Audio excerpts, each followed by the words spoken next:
Bonjour et bienvenue dans les coups de cœur point virgule. Aujourd'hui, je vais vous présenter mes derniers coups de cœur BD.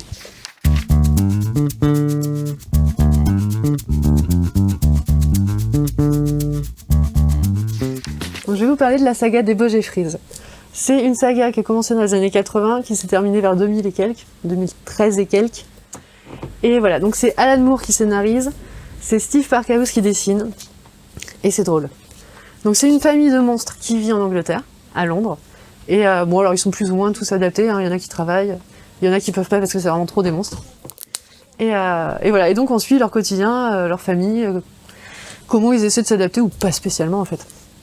C'est super drôle. Bon, par contre c'est de l'humour vraiment très très anglais, hein. Mais moi j'aime bien. Et c'est super bien dessiné. Il y a une scène, parce que en fait c'est différents chapitres, enfin à chaque fois c'est une histoire dans un chapitre. Et donc il y a une scène où c'est une comédie musicale dessinée.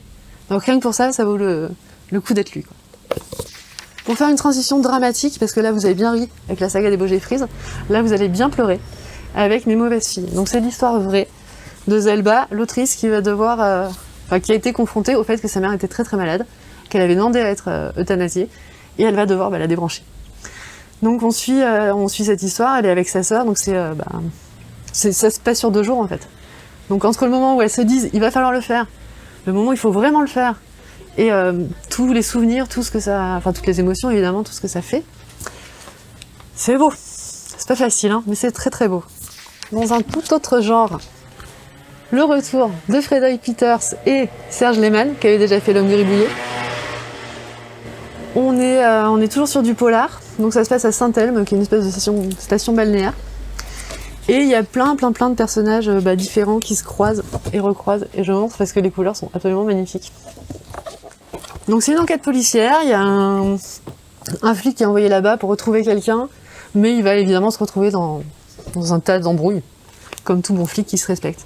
C'est un tome 1, je sais pas combien il y en a, mais vivement la suite. Et après tout ça, pour rigoler un peu, Ouagadougou pressé. Donc ça c'est drôle, c'est la scénariste.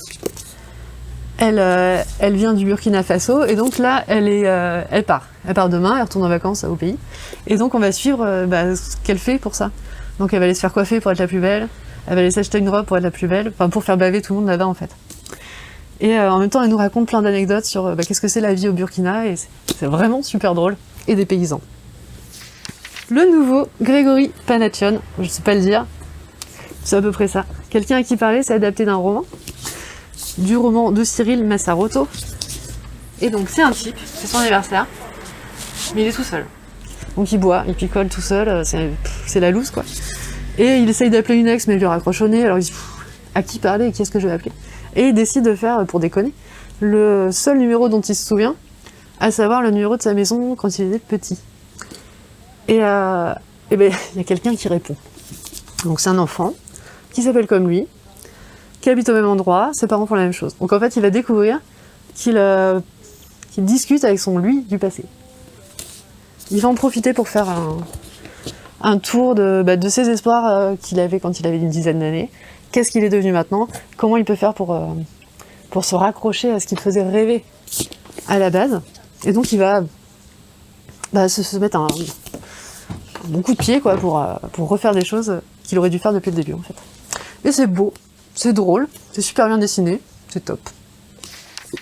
Un petit mot quand même évidemment, le nouveau Black Sad est sorti, le tome 6, ça fait 8 ans qu'on l'attend, le voilà, il est super bien.